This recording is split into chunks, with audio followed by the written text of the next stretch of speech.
everybody, and welcome to South America here at Sedgwick County Zoo. Today we are going to continue our story about the Arapawa Island goats and how they're helping us work around the zoo. Now I'm Shanae, and I'm here today with Travis, who is one of our keepers over at the farms area. Travis right now is giving our bucks here, these are our male Arapawa Island goats, some enrichment to keep them excited and to allow us to be able to talk to you a little bit today. Otherwise, they would be too excited to be around us. So this gives them the opportunity to find some enrichment and to move around. Now, Arapawa Island goats are an animal that is a critically endangered breed. So again, many people do not think domestic animals can be just as endangered as a wild animal, but the Arapawa Island goat is certainly an example of that. As a matter of fact, here at Sedgwick County Zoo, we have more Arapawa Island goats than anywhere else in North America. So it's a great place to come and learn about some of these endangered domestic breeds that are out there.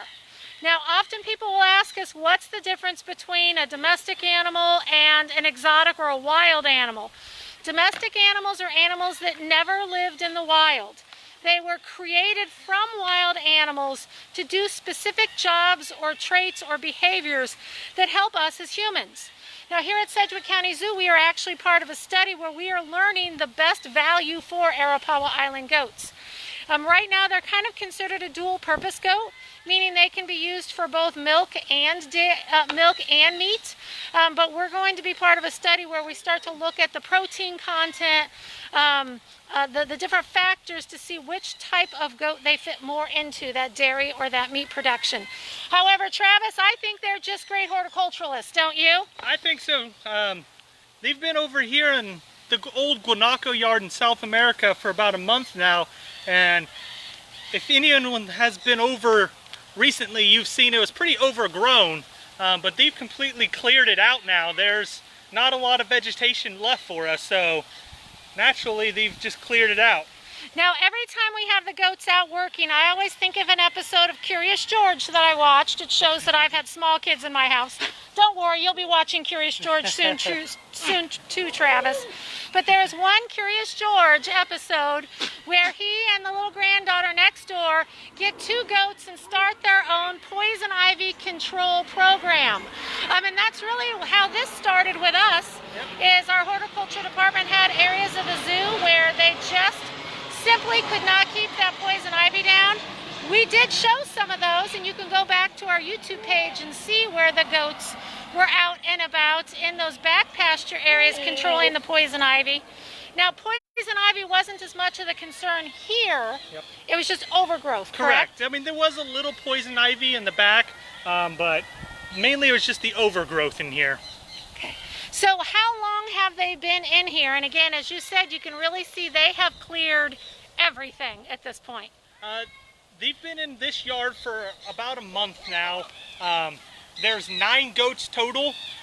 Originally we just had 6 of the smaller ones, but we decided to bring in the 3 big boys, which you can actually see all 3 of them right in front of us here. And once we brought them over, they really just got excited and went to town on everything. So that's great. And one of the things that we do is we always strive to have animals out everywhere. Here's a perfect example where the guanaco are an animal that has moved out of our zoo.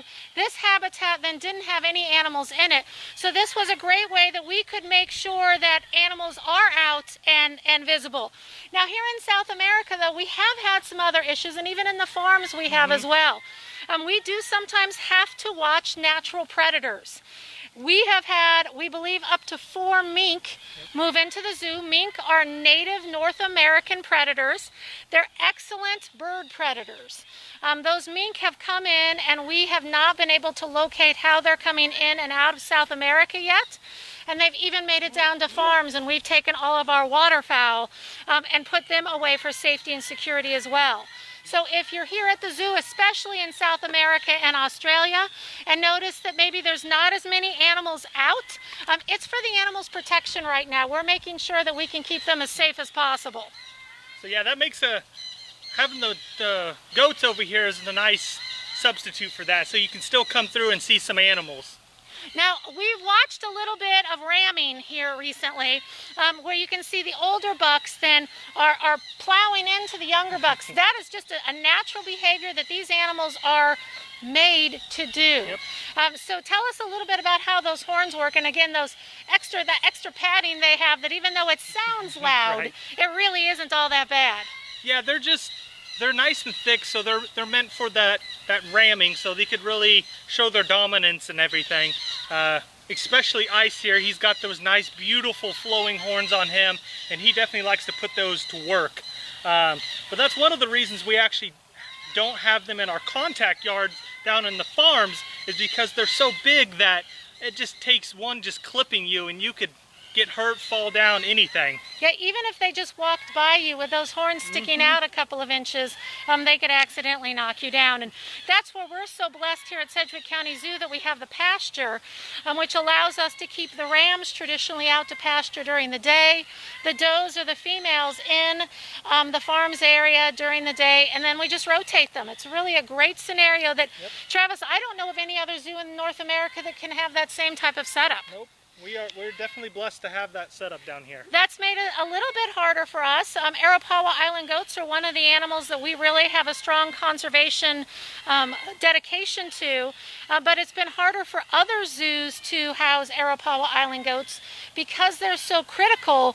We want to make sure that we have them in breeding situations, and very few zoos actually have situations where they can have bucks and does where they are together.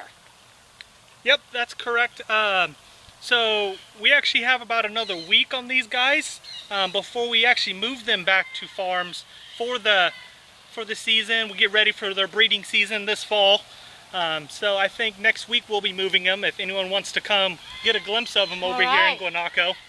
Well, Travis, thank you so much for joining us today. It's been great being able to see these bucks. They've been here for a couple weeks helping us make sure that we can keep these habitats clear and healthy. And I know earlier you're saying Ice, the buck right in front of us here, is actually getting some training while he's over here too.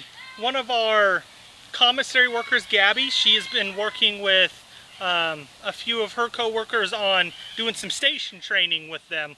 Just learn them some basic manners and stuff. That's great. Manners are always important. Oh, yes. and somehow or another, those little dudes have a more difficult time learning their manners than some of the others. Yep. All right, thank you all so much for joining us on another edition of SCZ Live. We're so glad that you guys are here with us. Remember, we are open every day. I see some of our comments here of it's always great to visit earlier in the morning. I can vouch for Travis and I. It's pretty hot out here right now, so morning is a great time to come out and enjoy the zoo. Thanks, everybody, and we'll see you on another edition of SCZ Live.